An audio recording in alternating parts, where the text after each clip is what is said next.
کی تفسیر میں بھی بتایا کہ آدم کی بیوی کا نام کیا ہے، نوح کی بیوی کا نام کیا ہے، ایوب کی بیوی کا نام کیا ہے، یعقوب کی بیوی کا نام کیا ہے، ابراہیم کی زوجہ کا نام کیا ہے، محمد مصطفیٰ کی ازواج کا نام کیا ہے، اور ائمہ کے بارے میں بھی تاریخ نے ہمیں بتایا کہ فلاں امام کی کون سی زوجہ تھی، فلاں امام کی کون سی زوجہ تھی۔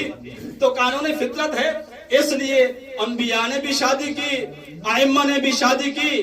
کیا مطلب؟ یعنی انبیاء کی زندگی میں بھی کچھ خواتین آئیں، ائمہ کی زندگی میں بھی کچھ خواتین آئیں۔ لفظ بدل کے یوں کہوں، کائنات میں کچھ خواتین ایسی تھی، تقدیر نے ان کا مقدر تبدیل کیا، ان کو دہلیز عصمت نصیب ہوئی۔ تاریخ آج بھی ان تمام خواتین کا، چاہے وہ انبیاء کی زندگی کا حصہ بنی ہو یا ائمہ کی زندگی کا حصہ بنی ہو، تاریخ ہمیں ان سب کے احوال بتاتی ہے۔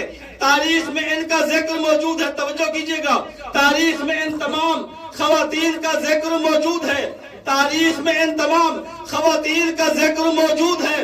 یہ الگ بات ہے کچھ کا ذکر خیر ہے، کچھ کا ذکر خیر نہیں ہے، کچھ خواتین کا ذکر خیر ہے اور کچھ خواتین کا ذکر خیر نہیں ہے۔ تاریخ سے جا کر پوچھیں آخر کیا وجہ ہے، ذکر سب کا کیا، بعض کا ذکر خیر ہے، بعض کا ذکر خیر نہیں ہے، اس کی وجہ کیا ہے؟ عجب نہیں، تاریخ یہ جواب دے، جن خواتین نے اپنی تقدیر کے مقدر کی قدر نہ کی، تاریخ ان پہ تبرہ کرتی ہے، جنہوں نے اپنے مقدر کو سنوارا، تاریخ ان پہ درود بھیجتی ہے۔